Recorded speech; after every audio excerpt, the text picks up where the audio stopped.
Tensions over the South China Sea are likely to feature heavily at the upcoming Shangri-La Dialogue as well. For more on this, we have with us Leong Wai Kit, our ASEAN correspondent in our studio, and joining us online with our Philippines correspondent, Buena Bernal, and from Tokyo, Associate Professor Lim Tai Wei. Dr. Lim is with the National University of Singapore's East Asian Institute, and in this segment, we'll dive deep into South China Sea issues. Right, let's kickstart with you first, Buena.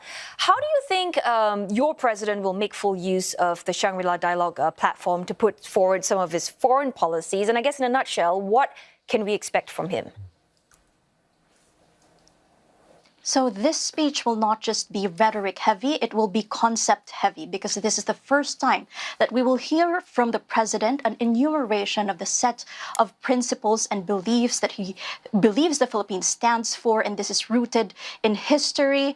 And this set of beliefs that he will be enumerating in his speech will be the driving force behind his policy directives, defense, and diplomatic wise. So the Philippines is a founding member of ASEAN that has renounced the use of war, that has committed to the peaceful settlement of disputes. But we will also witness the president projecting to the world the Philippines as a middle power, having a significant sphere of influence on its own and having a strategic value in geopolitics. We've heard this from various security officials in the Philippines in the past, where they argue that the Philippines is able to punch above its weight, so to speak, because of its allies, its sole military treaty ally, the United States, its visiting forces partner, Australia, its security assistance source, Japan, and other like-minded partners. And there will be a rejection of this recurring idea coming from the Chinese bureaucracy, even from left-wing activists in the Philippines, tagging the country as a quote-unquote tuta ng mga kano, or pet of the Americans, which his administration rejects. And of course, finally, an articulation of the position of the Philippines in the West Philippine Sea, which is its label for its maritime zone in the larger South China Sea. But this speech will be beyond China, beyond the South China Sea dispute. It's about the regional security outlook as a whole. So all in all, we will hear from President Marcos the regional security outlook, the Philippines' place there, but most importantly, how he wants the world to view the Philippines. Right. Dr. Lim, let's bring you in here. We've heard about what Buena was saying, sort of like a sneak peek into what the President Marcos will be saying. I want to talk about China's Defense Minister Dong Jin. Well, he's making his first appearance in the Shangri-La Dialogue, and of course, we're all awaiting to see what he's going to say. How do you think the Chinese delegation, how do you think they will be reacting to President Marcos's speech tomorrow? Do you anticipate, exchange of stern words? Could things get fiery, or or they're just going to toe the line here at the Shangri-La Dialogue? As General Dong Jin, or Admiral Dong Jin, is a professional soldier in the Chinese system, the military, People's Liberation Army, comes under the firm control of the Chinese Communist Party. Especially, the party especially exerts its control through a Central Military Commission. Therefore, as a professional soldier, he will probably reflect the party line when it comes to things that will concern foreign affairs. Therefore, he's likely to stick very strictly to the party's script, especially the line that has been publicly illuminated by the Central Military Commission. He is unlikely to be emotional. He's likely to deliver those lines, very much in an orthodox manner that the Central Commission wants him to do so. He will also convey some of the possibly red lines that China has been talking about when it comes to this issue. So all in all, it will be a very professional, probably in some regards strict when it comes to the bottom lines or the red lines that will be mentioned. Much of the other issues that can be discussed outside the script would probably be along corridor diplomacy and closed door sessions. Right. Waiki, let's bring you in here now. We're talking about, South China Sea, obviously, that is going to be a hot topic. We are seeing more vessels, more tension, more activities. And of course, there's always fear of miscalculation, right, at sea. So I want to talk about the code of conduct, right? Not much progress has been made. So how can vessels navigate that part of the world and steer clear of that? Yeah, right now there are not many tools that these vessels can tap on to reduce this risk of miscalculation. One of them is CUES, short for Code for Unplanned Encounters at Sea. It's an agreement set up 10 years ago with more than 20 signatories. China's one of them. But the problem is it is not a legally binding document.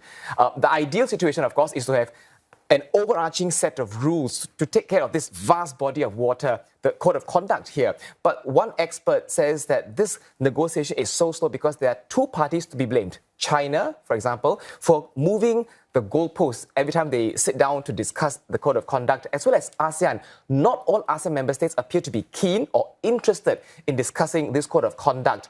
And so he suggested that one of the creative solutions could be what he terms an ASEAN 4 negotiation, meaning to carve out 4 ASEAN member states with claims on the disputed waters, let them take the lead, talk to China directly because they have overlapping security concerns, and then with ASEAN's backing, facilitate those talks. So I asked this expert just how practical this proposal could be. Let's take a listen. ASEAN 4 could be a workable middle ground. I think, again, the reason is, look, the COC negotiation is not doing well because of a lot of conflicting interests among all the 10 ASEAN member states. The 4 of them have a common interest, common security concerns. Having all the 4 of them coming up with a certain solution and then present it to ASEAN, look, all of us are agreed on this, we are the affected party. And after that, having ASEAN supporting them to when negotiating with China, I think that is one workable solution. Yeah. But I've also spoken to another expert who says that it's going to be problematic because one, it brings into question ASEAN centrality. And two, if these ASEAN 4 members have some agreements with China and not all ASEAN members are on board, it's going to put them in an awkward and difficult position. Now, at this point, Brenna, I want to bring you into this conversation. I'm curious to know, how are the Filipinos viewing China's tactics on the disputed waters as well as President Marcos's policy to broadcast these tactics? Well, the Filipino fisherfolk who rely on the West Philippine Sea, who I've spoken to, there's a heavy feeling of dispossession among them. You have to understand Scarborough Shoal, which is now controlled by China since 2012, has been a traditional fishing ground for them. Historically, it's been their sanctuary, even during bad weather, so much so it's called panatag in Filipino, which is the Filipino word for tranquil. So that heavy feeling of dispossession will always be there, regardless of what communication strategy the Philippine government employs, because the fisherfolk, they're the ones affected by China's tactics out at sea. But as to the question of what is the response to this communication strategy, which has been labeled in different ways, it's been called a transparency initiative, it's been called aggressive transparency, some even labeled it as communicative activism. So these disclosures have actually gained praise from across the political spectrum, even from known oppositionists. And the thing about the historical perspective coming from the Philippines is if there's a heavy feeling of dispossession and an unequal relationship with a foreign power, historically we do see inadvertently that leading to growing nationalism. And that is how in the 90s the US bases ended here in the Philippines.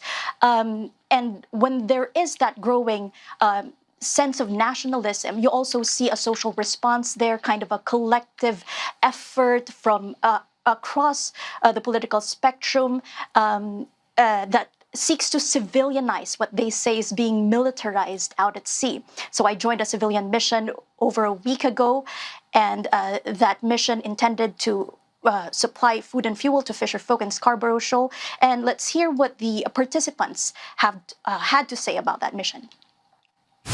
Takot din kami. Kaya yung seguridad namin, hindi rin sigurado. Kaya minsan, umiiwas kami dito, na malayo kami. Lugar natin to. Tapos sila nag-ahari. Di ba, kita niyo naman, sinusundan tayo. At kahit anong gawin, halos didikita na tayo. International law in particular is on our side. So it's just a matter of them following the law. But instead of following the law, they're using brute force. They're using might. They're using military, which is not the way civilized people are supposed to act. Well, recent data from research firm WR Numero also shows that 70% of Filipinos actually think that the armed forces of the Philippines has responded well in the West Philippine Sea conflict, and that's high given that the Philippines doesn't exactly have a very good experience of the Philippine military establishment. It has undergone martial law in the past. But I guess I also want to bring in Dr. Lim, the expert opinion here. I want to ask, what do you think will be the Chinese response to this transparency initiative? Will they continue with what academics here in the Philippines call constructive occupation of the South China Sea, with a continuing, incrementally progressing movement of their goalpost? You have Mischief Reef before, you have Scarborough Shoal in 2012, and now the swarming of Chinese vessels in Sabina Shoal. I think the Chinese position has been very consistent. They have not budged much. In fact, the latest initiative that they have taken is to publish the so-called gentleman agreement with a previous Filipino administration to show that there was some kind of agreement to step back from the brink. So it is unlikely that China would be sort of changing its position, which it has held hard for some time. In other words, it will likely continue with, there will be more continuity. But at the same time, it is quite likely to observe Philippines' initiatives for alliances and partnership.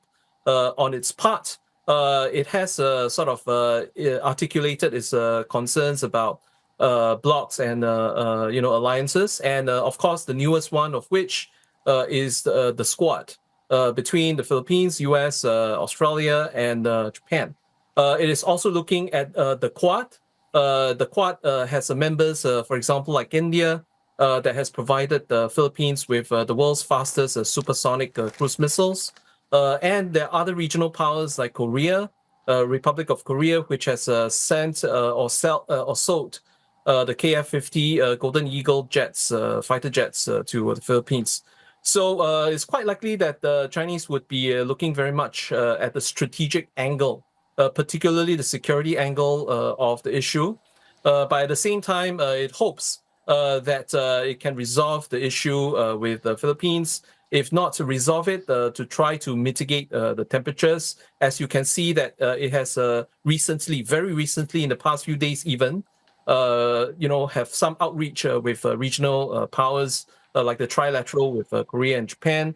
It may try to reach out through diplomacy in this way, but position-wise, it's unlikely to change, and it's quite likely to observe very carefully the developments of alliances and partnerships, particularly the Squad and the Quad within the Indo-Pacific framework. Right, we could certainly be going on and on about this, but I'm afraid that's all the time we have. Thanks so very much, Professor Lim, and of course, Waikid and Buena for joining us this evening.